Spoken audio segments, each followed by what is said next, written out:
기이한 도심을 얻어 강성하여 짐이었더라. 아멘. 본문에서 만나는 우시야 왕 잘 아시나요? 잘 모르시죠? 저도 잘 모릅니다. 그래서 오늘 함께 우리가 주목해 보기를 원합니다. 이 우시야 왕을 통해서 오늘 우리가 서 있는 이 시점에 우리에게 주시고자 하는 메시지가 있습니다. 본문을 근거로 우시야 왕을 소개하면 이렇게 할 수 있습니다.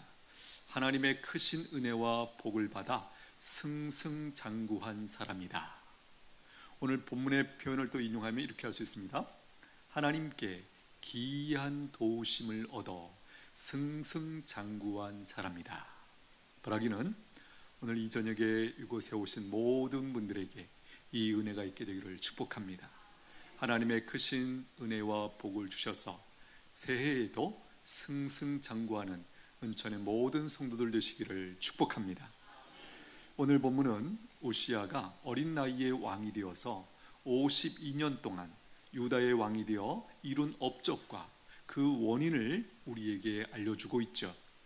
52년 동안 유다의 왕으로서 어떻게 다스렸을까? 한마디로 말하면 잘 다스렸습니다. 혹시 아시는지 모르겠습니다.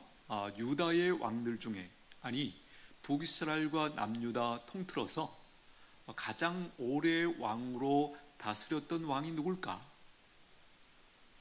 므낫세라는 왕이에요. 55년. 그리고 두 번째가 누군가? 바로 오늘 본문에서 만나는 이 우시야 왕이 52년 동안 이제 유다의 왕으로서 그렇게 잘 섬겼던 그런 왕입니다. 오늘 보면 잘 다스린 그 내용, 그리고 주요 업적을 우리가 함께 좀 주목하길 원하는데요. 먼저 국방과 관련된 업적들을 우리에게 알려주고 있습니다. 6절, 8절 한번 보시면 이웃 나라들을 치고 식민지로 삼고 조공을 받았다. 그 얘기를 언급하고 있습니다. 6절부터 한번 주목해 보십시오. 6절, 우시야가 나가서 블레셋 사람들과 싸우고 가드 성벽과 야볼의 성벽과 아스도 성벽을 헐고 아스도 땅과 블레셋 사람들 가운데 성읍들을 건축하며 하나님이 그를 도우사 블레셋 사람들과 구르바알에 거주하는 아라비아 사람들과 마온 사람들을 치게 하신지라. 암몬 사람들이 우시야에게 조공을 바치매 우시야가 매우 강성하여 이름이 애굽 변방까지 퍼졌더라. 단숨에 읽어도 지금 어떤 일을 해냈는지 금방 눈에 들어옵니다. 이웃 가까이에 있던 거의 모든 나라들을 어떻게 했어요? 싸워서 이겼어요. 그렇죠? 한 나라가 아니죠. 여러 나라를 이 우시야 왕 때에 주변에 있는 거의 모든 나라를 치고 승리했다. 식민지로 삼고 그들로부터 조공을 받았다. 이 시대에도 나라를, 국방을 잘 지킨다는 것이 얼마나 중요한지 우리가 잘 느끼고 있습니다. 그 당시에는 모르겠어요. 제 소견에는 더 이것이 큰 문제로 그렇게 여겨지지 않았을까 생각이 되어집니다. 그런데 그때 이 우시야 왕이 주변에 있는 나라들을 하나하나 다 쳐서 이기고 식민지로 삼고 그 다음에 조공을 받았다. 엄청난 일을 지금 해냈다라는 사실을 이렇게 말하고 있는 것이에요. 또 한 가지 업적은 예루살렘에 있는 성의 문, 망대를 세워서 방비를 하게 했다. 9절에 나오는 내용입니다. 뭘까요? 그러니까 국경 밖으로나 이제 예루살렘을 중심으로 하는 그 내적인 어떤 그 방어 등등, 그러니까 외적으로도 강하고 내적으로도 아주 강한 그런 어떤 통치 체계를 가지고 이렇게 강한 나라로 이 우시야 왕이 이끌어갔다. 이렇게 지금 설명하고 있는 것이에요. 특별히 막강한 군사력에 대해서 언급을 하고 있다는 것 우리가 주목하게 됩니다. 11절 한번 가보십시오. 우시야에게 또 싸우는 군사가 있으니 서기관 여이엘과 병영장 마세야가 직접 조사한 수요대로 왕의 지휘관 하나냐의 휘하에 속하여 떼를 지어 나가서 싸우는 자라. 족장의 총수가 2600명이니 모두 큰 용사여 그의 휘하의 군대가 30만 7,500명이라. 건장하고 싸움에 능하여 왕을 도와 적을 치는 자이며 우시아가 그의 온 군대를 위하여 방패와 창과 투구와 갑옷과 활과 물맷돌을 준비하고 또 예루살렘에 제주 있는 사람들에게 무기를 고안하게 하여 망대와 성곽 위에 두어 화살과 큰 돌을 쏘고 던지게 하였으니. 여기까지 읽겠습니다. 어떻게 눈에 들어오십니까? 군사력이 얼마나 막강한지에 대해서 이렇게 열거를 하고 있습니다. 15절에 보니까 무기를 고안하게 했다. 요즘식으로 말하면 무기 과학이 발전했다라는 거예요.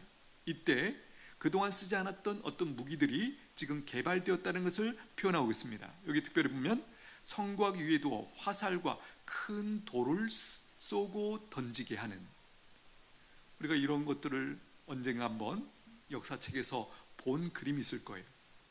큰 돌을 이렇게 저울질해 가지고 당겨서 날려보내고 성을 무너뜨리게 하는 그런 것들을 지금 여기서 고안해서 만들어졌다.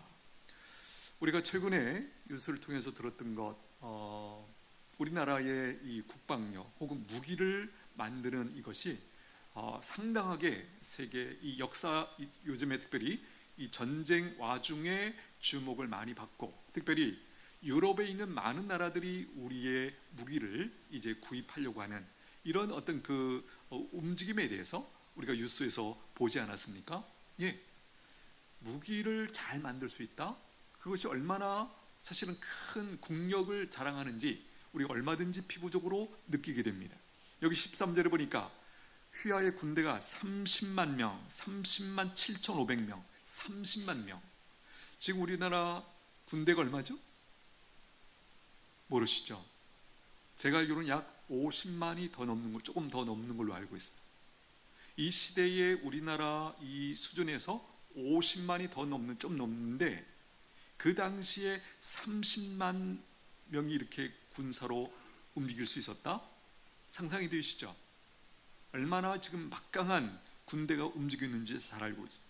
자, 11절에 보시면 재미있는 표현이 나옵니다. 우시아에게 또 싸우는 군사가 있으니. 원래 군사는 싸우기 위해 있는 거죠. 근데 이 표현이 재미있습니다. 싸우는 군사가 있다. 뭘 얘기하는 거죠? 예, 유명무실한 군대가 아니라 막강한 군대라는 사실을 지금 이렇게 표현하고 있는 것이에요. 이제 경제와 관련된 업적을 한번 주목해 보면 9절 10절이죠. 9절 보시면 우시아가 예루살렘에서 성 모퉁이 문과 골짜기 문과 성굽 위에 망대를 세워 견고하게 하고 또 광야에 망대를 세우고 물 웅덩이를 많이 파고 고원과 평지에 가축을 많이 길렀으며 또 여러 산과 좋은 밭에 농부와 포도원을 다스리는 자들을 두었으니 농사를 좋아함이었더라. 10절 앞부분 보면 광야에 망대를 세우고, 이 망대는 우리가 두 가지 기능이 있을 거라고 충분히 추측이 됩니다. 하나는 국방과 관련된, 그죠?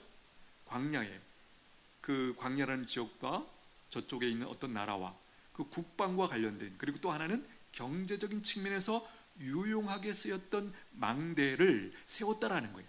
두 가지 기능을 다 하고 있는 것이죠. 또 한 가지 주목하게 되는 것은 10절 끝부분입니다.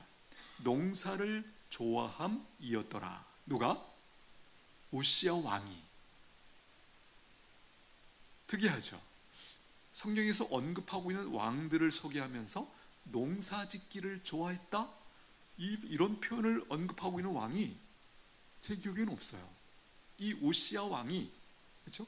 농사까지도, 그렇죠?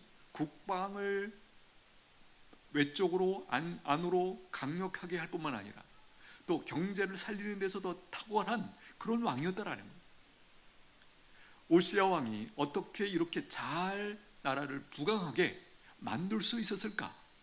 잘 다스렸던 그 원인이 무엇일까? 오늘 성경은 몇 가지를 우리에게 알려주고 있죠.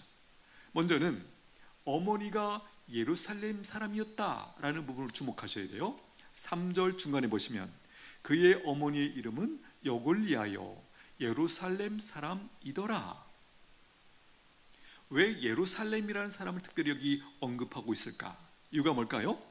예, 이 우시아라는 왕을 이해하려면 어머니 손에서 받은 그 그 말씀 교육과 신앙 교육을 우리가 주목할 필요가 있다. 지금 그 얘기를 하고 있는 거예요.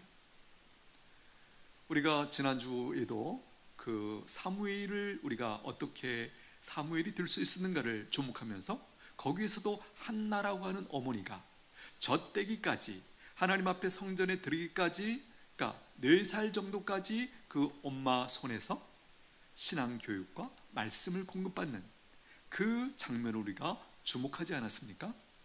오늘 여기서 보는 오시아 왕도 예외가 아니다라는 거예요. 특별히 어머니를 통해서 말씀 교육 그리고 신앙 교육을 그가 잘 받을 수 있었다, 그렇게 얘기하죠. 우리가 잘 아는 것처럼 유대인들에게 어머니가 특별히 중요하죠. 예를 들면 아빠가 유대인이고 엄마가 유대인이 아니에요. 그러면 이 태어난 아이는 유대인일까요? 아닐까요? 아빠가 유대인이에요. 엄마는 유대인이 아니고. 유대인이에요? 아니에요? 아니에요. 근데 반대의 경우 엄마가 유대인이고 아빠가 이방인이야. 그 아이 사이에서 난 아이 유대인일까요? 아닐까요? 유대인으로 여겨준다라는 거예요. 사실 유대인도 사실은 뭐 혈통을 굉장히 중요하죠. 어떤 민족치고 혈통을 중요하게 여기지 않은 혈통은 없습니다. 그럼에도 불구하고 우리가 알고 있는 것은 혈통이 순수 혈통이라는 것 자체가 거의 존재하지 않는다, 이렇게 보면 맞다라는 것이, 오늘 이 우리가 말하는 우리 민족, 한민족이라는 것도 마찬가지죠. 물론 우리가 뭐 역사적으로 보면 몽골의 점령을 받아서, 그죠? 아기들 태어날 때 엉덩이에 그 파란 점에 대해서도 우리가 이제 그런 식으로 이해하는 경향이 있고 등등, 뭐 여러 가지 상황에서 우리가 볼 때 혈통이 순수한 혈통, 이런 개념은 없다고 보는 것이 맞다는 생각이 듭니다. 자, 그런데 중요한 것은 유대인에게 있어서 어머니가 유대인이면 그 사람은 유대인이라고 여겨준다라는 거예요. 뭘 얘기하죠? 어머니가 유대인이라면 그 유대인의 고유한 특성, 신앙, 말씀 교육을 그 아이들이 받았을 것을 전제하는 거죠. 믿어주는 거죠. 그만큼 이 어머니의 위치, 역할을 유대인들에게서 특별히 성경에서 보여줄 때 그 어머니 역할이 중요하다라는 것을 이렇게 가르치고 있다는 거예요. 또 한 가지 단서는 아버지의 귀한 본이 있었어요. 4절 보십시오. 4절. 오시아가 그의 아버지 아마샤의 모든 행위대로 여호와 보시기에 정직하게 행하며, 아버지의 본을 따라 여호와 보시기에 정직하게 행했다. 이것이 바로 오시아 왕이 그토록 하나님의 큰 은혜와 복을 받을 수 있었던, 그래서 아주 그 나라를 부강하게 만들 수 있었던 탁월한 왕으로 쓰임받은 중요한 원인이다라는 것이에요. 또 한 가지는 말씀과 예배와 기도입니다. 5절 한번 보십시오. 하나님의 묵시를 밝게 하는 스가랴가 사는 날에 하나님을 찾았고 그가 여호와를 찾을 동안에는 하나님이 형통하게 하셨더라. 하나님의 묵시, 그러니까 하나님의 말씀을 밝히 아는 스가랴 선지자가 있었다라는 거예요. 오시아 이 왕 곁에는 스가랴라고 하는 이 선지자가 있어서 그를 통하여 어떻게 된 거죠? 하나님의 말씀을 잘 공급받을 수 있었다.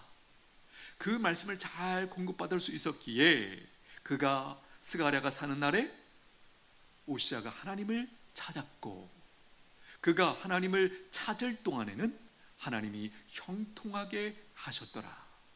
여기 찾았다라는 게 무슨 뜻일까요? 우리 식으로 연결하면 이제 예배를 드리고, 그렇죠? 예배를 성실하게 잘 지켜서 예배를 드렸다. 그리고 예배 중에 하나님의 말씀을 공급받았다. 여기에 더하여 그가 성전에서 기도했다라는 것까지 이 내용 속에 다 담고 있다라는 것이에요. 끝에 있는 표현이 너무 호감이 가지 않습니까? 그가 여호와를 찾는 동안에는 하나님이 형통하게 하셨더라. 할렐루야. 우리가 하나님 앞에 나올 때 이 믿음을 가지고 나오셔야 돼요. 예배를 드리고 우리와 같이 지금 말씀을 듣고 있고 또 여러분들이 기도하시잖아요. 그렇죠? 그 구약 시대도 마찬가지고 지금도 이 원리는 똑같아요. 핵심은 똑같아요. 물론 진행하는 형식이나 이런 것이 좀 다를 수 있지만 그 내용은 똑같다라는 것이에요. 또 한 가지는 가장 근원적이고 큰 원인인 하나님과 하나님의 도우심에 대해서 언급하고 있어요. 15절 우리 같이 한번 읽겠습니다. 시작. 또 예루살렘에서 재주 있는 사람에게 무기를 고안하게 하여 망대와 성곽 위에 두어 화살과 큰 돌을 쏘고 던지게 하였으니 그의 이름이 멀리 퍼짐은 기이한 도우심을 얻어 강성하여 짐이었더라. 아멘. 이 15절 후반절은 바로 앞에서 쭉 여러 가지 어떻게 우시야가 이런 왕이 될 수 있었는가, 나라를 부국 강하게 만들고 번영하게 만들었던 이런 어떻게 이런 탁월한 왕으로서 그가 섬길 수 있었는가, 그 원인들을 우리에게 몇 가지 보여줬는데 최종적으로 15절에서 딱 이렇게 정리하는 거예요. 그의 이름이 멀리 퍼짐은, 유명해진 이유는 바로 이 우시야 왕이 하나님께 기이한 도우심을 얻어 강성하여 졌더라. 여기 기이한 무슨 뜻일까요? 넘치는, 놀라운, 그리고 설명이 불가한 도우심을 얻어 강성하여졌다, 이렇게 지금 표현하고 있는 것이에요. 그렇습니다. 하나님의 도우심은 기이한 것이에요. 넘치는 것이고 놀라운 것이고 설명이 불가한 것이에요. 할렐루야. 너희가 내게 부르짖으면 너희가 알지 못한 신기한 일, 놀라운 일에 대해서 우리에게 말씀하시겠다. 여러분, 우리 신앙의 선조들, 또 믿음의 선배들도, 우리 성경을 통해서 만나는 모든 선배들도 잘 보십시오. 그들의 인생이 바뀌고 그들의 인생이 승승장구하고 승리했던 것이 다 어디 있는가? 우리가 앞에 살폈던 여기에서 다 나오는 것들이에요. 하나님의 말씀, 그 말씀을 통하여 하나님을 잘 섬기고 세상을 바르게 이해하고 바르게 살 수 있는 그 모든 것들이 성경을 통하여, 말씀을 통하여 그들이 배웠고, 그 말씀대로 살아갈 때 하나님을 잘 예배하고 하나님의 말씀을 잘 배우고 기도하면서 하나님의 크신 이 기이한 도움이 그들에게 임하면서 그들의 인생이 이제 승승장구해 나가는, 여기 표현으로 바꾸면 강성하여졌다. 여러분, 우리가 이 강성한 내용들을 앞에서 살폈습니다. 나라 외적으로 안으로 또 경제적으로 등등 모든 영역에서 아주 부귀해지고 강해지는 그런 나라로 이렇게 그가 섬길 수 있었다라는 것이에요. 여러분, 오늘 우리에게도 기이한 도우심이 있습니다. 할렐루야. 여러분 믿으십니까? 단적으로 어디 있습니까? 그것이 무엇입니까? 이 질문에 우리는 이렇게 얘기할 수 있어요. 예수 그리스도 혹은 성령님, 말씀, 오늘 여전히 우리에게도 있는 줄로 믿습니다. 여러분, 그렇습니다. 이 우시야라는 인생이 어떻게 이렇게 멋있게, 아름답게, 영광스럽게 그의, 하나님께서 그에게 맡겨주신 일을 잘 감당하고 승리할 수 있었는가? 우리가 전혀 모르는 특별한 그에게 무슨 비밀이 있었는가? 아주 그만이 알고 있는 무엇이 있었는가? 아니라는 거예요. 여러분, 하나님의 진리는 모든 사람들에게 알려지기를 원합니다. 그래서 예수님이 오셨다라고 말해도 틀리지 않고요, 계속해서 이 교회를 통하여, 성도들을 통하여, 먼저 구원받을 백성들을 통하여 하나님의 말씀이 증거되고 있죠. 하나님의 말씀은 어떤 특정한 사람들이 그들만이 아는 어떤 비밀스러운 어떤 지식이거나 어떤 무엇에 의해 그것이 진리가 거기에 있는 것이 아니에요. 하나님께서 왜 간섭하셔서 우리에게 이 성경책이라는 이 귀한 책을 우리에게 선물로 주셨을까요? 이 번역의 역사도 보면 참 놀랐습니다. 잘 아시는 것처럼 히브리어, 헬라어로 쓰여졌고 그 후에 계속해서 이 복음이 전해지는 곳마다 그 땅의 언어로 이것이 번역이 되었죠. 그렇죠? 물론 중간에 우리가 역사를 보면 로마 교황 그 시대 중세까지만 해도 이제 라틴어로만 이 성경이 있었어요. 그 이유 중에 하나는 그 교황과 그 중세 카톨릭의 그 지도자들이 일종의 우민 정책을 쓴 거예요. 우리만 알아야 우리가 이 교회를 통해서 사람들을 잘 어떤 의미에서 통제할 수 있다. 이런 아주 악한 일들이 사실은 있었죠. 그런데 종교 개혁을 통하여 이제 중요한 모토가 뭐냐면 성경을 백성들에게 돌려주자. 어떤 그런 부흥의 동기가 있었던 거예요. 개혁의 동기가 있었던 거예요. 그래서 그때부터 이 번역되는 일들이 이제 왕성하게 일어난 거예요. 독일어로도 번역되고 영어로도 번역되고 등등. 그때부터 이 어떤 의미에서 기조가 바뀌면서 이 성경이 번역되어서 오늘 우리 손에 누구나 읽으면 다 알 수 있는 이 한글로 성경이 우리 손에 있게 되었다라는 것이, 지금 무슨 말씀 드리고 있죠? 하나님은 모든 사람들이 하나님의 말씀을 듣고 보고 배워서 구원받기를 원하십니다. 또 오늘 본문에 연결하면 이렇게 표현할 수 있어요. 우리가 하나님의 말씀을 읽고 배우면서 성경에서 우리에게 특별히 주목하게 하는 그 인물들, 그들이 겪었던 사건들을 주목하면서 오늘 우리의 삶을 거기에 연결하게 하시는 것이죠. 어떻게 성경에 등장하는 그 인물들이 그런 복을 받을 수 있었는가? 이 말씀의 원리들을 내 삶에 연결하면 나에게도 이런 역사가 일어나겠구나. 이렇게 충분히 발견하도록 성경을 우리에게 주셨다는 것이에요. 다시 한번 강조합니다. 옛날 초대교회 때 그때 이단들이 있었습니다. 소위 말하는 영지주의자들이 있었어요. 그들의 주장의 핵심이 뭐죠? 우리만이 특별한 지식을 알고 있고 이것을 알아야 구원받는다. 이렇게 왜곡된 그들의 어떤 그 가르침이 있었어요. 여러분, 이 시대도 마찬가지예요. 이단들의 특징이 뭐죠? 나만이 알고 있는, 우리만이 알고 있는 뭔가 특별한 성경의 지식이 있다. 그렇지 않습니다. 그렇지 않습니다. 예수님 이후로 초대교회와 그 위에 복음을 전해 듣고 일어났던 모든 세계의 그 사람들이 하나님의 말씀을 읽으면서 구원받기에 충분한 그 말씀들이 이 성경을 통하여 우리에게 주셨다라는 것. 여러분, 이 말씀, 성경에 등장한 그 인물들만이 누렸던 복이 아니고 오늘 나에게도 이 복을 주시려고 이 말씀을 주셨다는 것. 그리고 오늘 우리가 주목하고 있는 이 오시아 왕이라는 이 인물을 특별히 이렇게 여기서 기록해 놓은 이유가 있다는 것. 그가 어떻게 승리할 수 있었는지, 어떻게 승승장구할 수 있었는지 너희가 보고 너희도 그렇게 따라가면 너희의 인생도 승승장구할 수 있다. 이 메시지를 우리에게 주고 계신 거예요. 오늘 우리가 살폈던 핵심이 바로 이것입니다.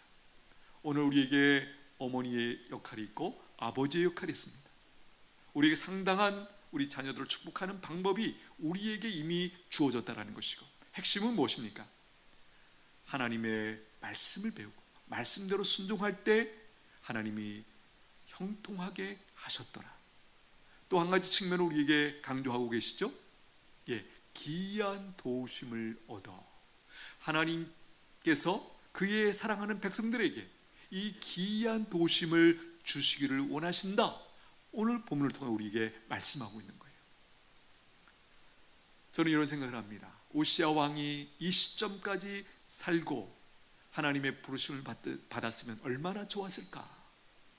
안타깝게도 그 후의 내용을 보면 이 오시아 왕, 이렇게 강성하고 번영했던, 이렇게 유명했던 그가 넘어지고 무너진다라는 거예요. 자, 16절, 오늘 우리가 읽지 않았던 본문인데요, 16절 한번 보십시오. 그가 강성하여 짐에 그의 마음이 교만하여 악을 행하여 그의 하나님 여호와께 범죄하되 곧 여호와의 성전에 들어가서 향단에 분향하려 한지라.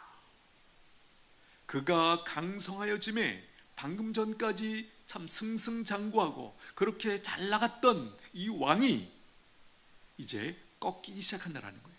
그가 강성하여짐에 그의 마음이 교만하여 악을 행하여. 여러분, 우리가 언제 꺾이고 무너지기 시작할까요? 교만한 마음이 우리 안에 들어오기 시작할 때, 요 때를 잘 구분하셔야 돼요. 내 마음에 교만한 마음이 들어온다. 요 때가 바로 꺾이는 그 시점이라는 거예요.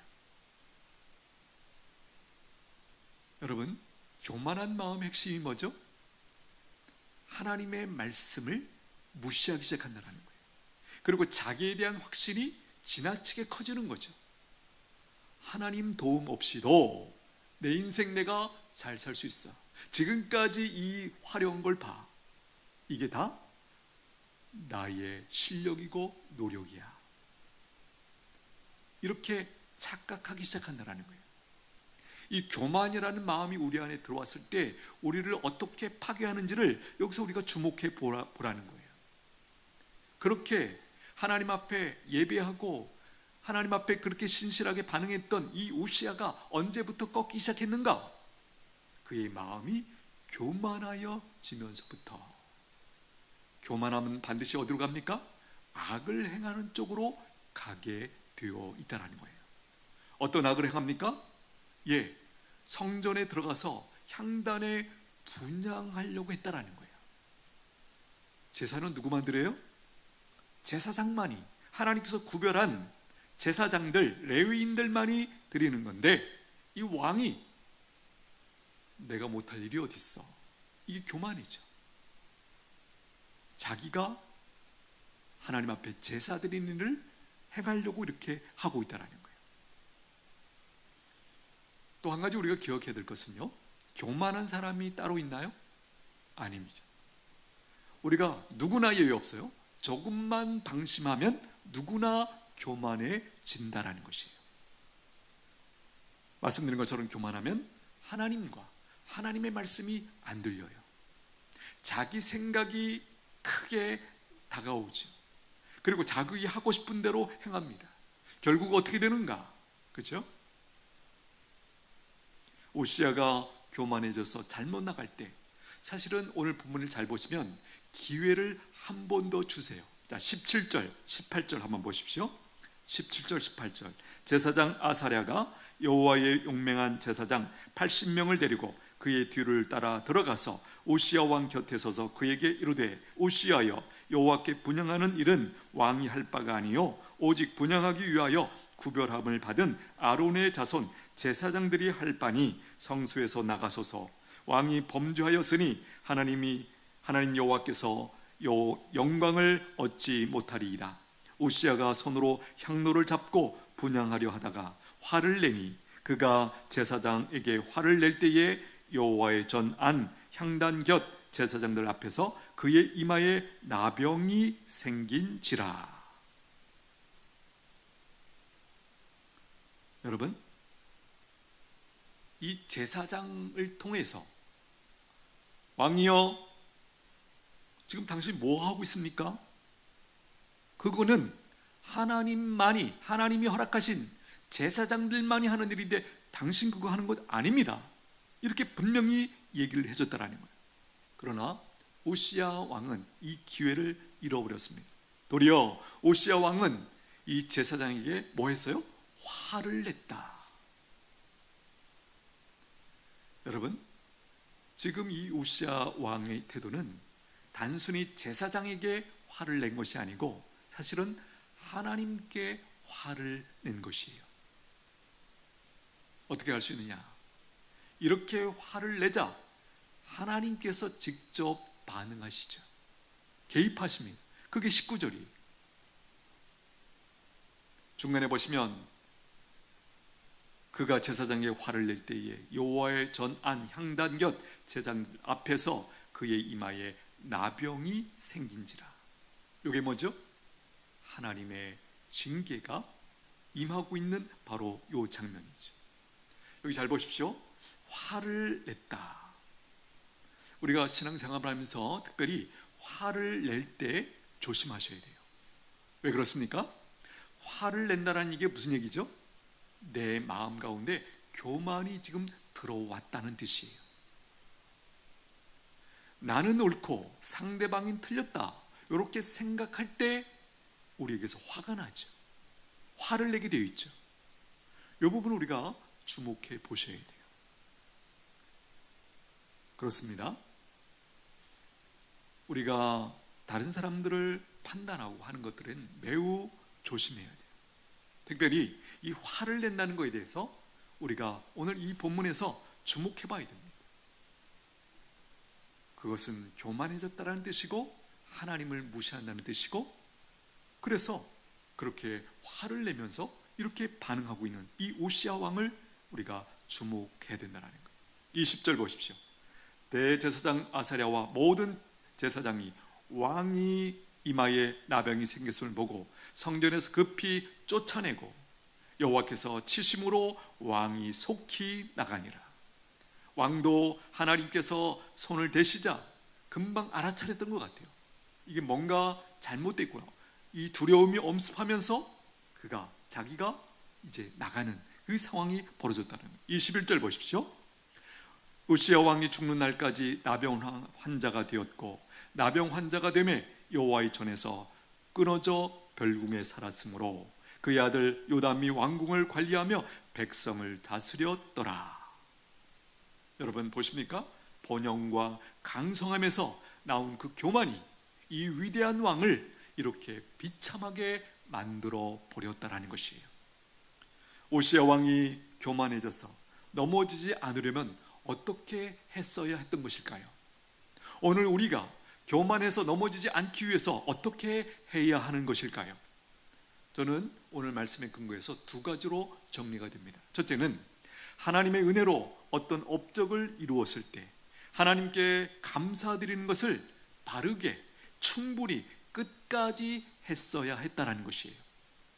오시아는 강성함과 번영의 그 원인을 자기라고 착각했기 때문에 교만해진 것이죠. 여러분 왜 착각했을까요? 하나님께 영광을 올려드리는, 감사를 올려드리는 것을 소홀히 했기 때문이에요. 하나님께서 왜 우리에게 감사에 대해서 강조하시죠? 왜 우리에게 절기를 허락하시죠? 맥추감사, 추수감사 등등 절기를 통해서 모든 절기의 저변에 있는 아주 중요한 가르침이 하나가 있어요. 뭐죠? 하나님께 감사라는 거예요. 하나님께 감사하는 것을 잊지 말라는 거예요. 감사를 잃어버리면 너희의 삶이 무너진다. 지금 우시아를 통해서 우리가 지금 보고 있습니다. 그가 하나님을 열심히 찾을 때에는 그가 형통하였더라. 그러나 이제 선지자 스가랴가 죽고 나서는 이 오시아 왕이 성전을, 하나님을 찾지 않았다는 것이죠. 찾지 않고 감사를 잃어버리고 그 부귀영화와 그 모든 것들의 원인이 하나님께로부터 하나님의 기이한 도우심의 결과다라는 것을 잊어버렸다라는 거예요. 망각했다라는 거예요. 그러니까 다르게 말하면 자기가 영광을 취하기 시작했다라는 거예요. 이것을 성경은 마음이 교만하여 악을 행했다, 지금 그렇게 말씀하고 있다라는 것이에요. 여러분, 누구라도 예외가 없습니다. 자신의 인생에 하나님께서 베풀어 주신 하나님의 이 기이한 도우심을 보지 못하면 우시아 왕처럼 교만해지고 결국은 무너지는 인생이 된다라는 것이에요. 이것이 오늘 이 말씀 앞에서 우리가 들어야 할 중요한 메시지입니다. 다시 한번 강조합니다. 감사가 왜 중요한가? 우리에게 허락하신 그 놀라운 어떤 승리, 성공, 놀라운 업적, 그런 것을 우리가 얻었을 때, 이루어냈을 때 그 근본 원인을 잊지 말라고, 기억하라고, 그런 맥락에서 이 감사가 중요한 것이에요. 여러분들이 보신 것처럼 절기 때가 되면 이제 주보에 이 헌금, 그 절기에 관련된 헌금 봉투를 주보 속에 넣어서 이렇게 드리죠.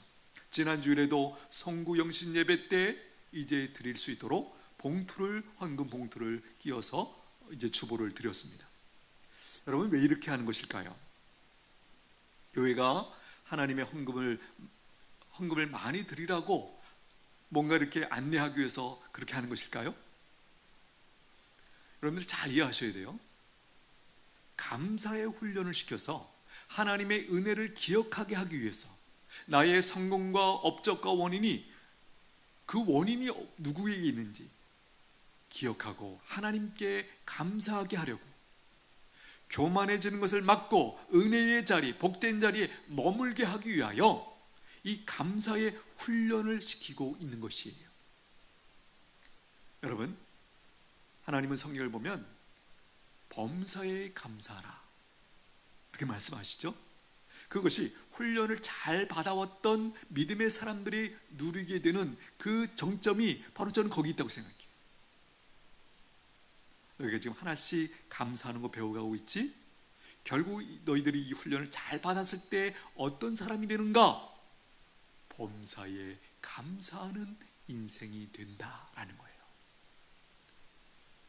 여러분, 우리가 하나님의 진리, 그리고 내 인생의 주인이신 그분이 내 삶을 얼마나 섬세하게 여기까지 인도해 오셨는지, 은혜를 베푸신 결과로 오늘 내가 여기서 호흡하면서 하나님의 뜻을 섬기는 자로 살고 있다는 것을 깨달으면 우리 삶의 구석구석 하나님의 은혜가 아닌 것이 없다는 것을 깨닫게 된다는 거예요. 오시아 왕이 이런 하나님의 은혜를 깨닫고 감사가 그 중심에 살아 있었더라면 얼마나 좋았을까? 그가 무너지지 않았을 거예요. 교만해지지 않았을 거예요. 그리고 악으로 치닫는 그런 인생이 되지 않았을 거예요. 그런데 그가 어떤 일을 이루어내고 뭔가를 얻고 성취하고 유명해졌을 때 하나님 앞에 하나님께서만 이 모든 것의 영광을 받으셔야 됩니다. 그 믿음의 고백을 잃어버렸기 때문에 모든 것이 다 자기에게로 향했죠. 내가 잘나서 나에게 영광을 돌려라. 이 교만한 모습이 결국 그의 인생에 무너지는 원인이었다는 거예요. 또 한 가지, 하나님의 말씀을 공급받는 데에서 그가 실패한 것이죠. 우리가 앞에 살핀 것처럼 스가랴가 죽자 그 다음에 선지자에 대한 언급이 없습니다. 그러나 우리가 전체 맥락에서 우리가 이런 이해를 가질 수 있어요. 하나님께서 스가랴 대신 누군가를, 새로운 선지자를 세워주셨을 거예요. 그런데 문제가 뭐였죠? 이 우시야 왕이 새로 세워진 이 선지자를 무시했다라는 거예요. 왜 스가랴 선지자는 그가 그렇게 귀하게 여기고 그의 말씀에 순종하고 그의 권위를 인정했는데 왜 그렇게 했을까? 한 가지 추측은 이런 거예요. 스가랴 선지자는 자기 아버지 아마샤 왕 때부터 그 역할을 해왔던 사람이, 그 어려서부터 그것을 보고 본 거죠. 그래서 아버지에게 귀하게 이렇게 존중받던 그 인물에 대해서 왕이 된 자기가 함부로 할 수 없었어요. 그 권위를 인정하면서 그의 가르침을 잘 따랐던 결과 그가 형통했었죠. 그런데 이제 그 스가랴가 죽고 자기가 모르는 젊은 어떤 그 후임이, 선지자가 세워졌을 때 무시하는 그런 모습으로 반응할 수 있었다. 우리가 얼마든지 상상이 되는 것이죠. 여러분, 오늘 우리에게 권위자가 있으십니까? 권위자가 뭐예요? 예를 들면 이런 거죠. 내가 따지지 않고 계산하지 않고 순종할 수 있는 어떤 분, 어떤 분의 말씀, 이게 권위자이고 권위자의 말씀이죠. 오늘 성도들에게 있는 최고의 권위자는 누구십니까? 하나님이십니다. 예수님이십니다. 성령님이십니다. 할렐루야. 그리고 또 다르게 얘기할 수 있다면 말씀이, 성경 말씀이 우리의 권위이시고 또 교회가 우리의 권위자입니다. 어떤 분들이 이런 이해를 한 것을 들었습니다. 권위자를 설명하면서 마치 우산과 같다, 그렇게 설명하더라고요. 여러분, 우산이라는 것 평상시에 날이 좋을 때는 어때요? 그 표를 잘 못 느껴요. 아니, 그 그 좋은 날씨에 우산을 가지고 다니는 것이 굉장히 거추장스럽죠. 그렇죠? 그런데 일단 비가 오면 어때요? 너무 유용하죠. 그렇죠? 너무 귀한 것이죠. 권위자 혹은 권위라는 것이 이런 것이라는 거예요. 평상시에는 그 가치를 잘 몰라요. 근데 어려울 때, 힘들 때, 내가 감당할 수 없는 그런 상황에 있을 때 나에게 누군가 권위자가 있다. 그 사람은 그 능히 그 어려움을 이겨내기가 수월하다는 거예요. 여러분에게 권위자가 있으십니까? 바라기는 우리에게 근본적으로 우리가 구원받은 성도라면 우리 모두에게는 하나님 그리고 하나님의 말씀이 우리의 최종 권위자이고 권위인 줄로 믿습니다. 이 사실이 얼마나 큰 복인지 몰라요. 내가 아무리 헤매도 내 생각을 내려놓고 하나님의 말씀을 열고 우리가 쭉 읽으면서 하나님이 나에게 이 말씀을 통하여 성경을 통하여 말씀해 주세요. 그때 아멘, 알겠습니다, 순종합니다, 이렇게 반응하면 내가 살게 된다라는 거예요. 더 이상 헤매지 않고 하나님의 기이한 도우심이 그때 내게 임하는 것이에요. 여러분, 권위를 귀하게 여기십시오. 귀하게 여기셔야 돼요. 또 가깝게 말하면 앞에서 얘기했죠. 교회가 권위일 수 있어요. 권위자일 수 있어요. 교회에 세우신 지도자들이 있습니다. 권위자들이 있습니다. 그분들의 어떤 그 조언이랄까 충고에 대해서 우리가 잘 들을 줄 알아야 돼요. 이것이 교회 안에 있는 성도들이 누리는 은총인 줄로 믿습니다. 이것이 있으면 우리의 삶이 견고해져요.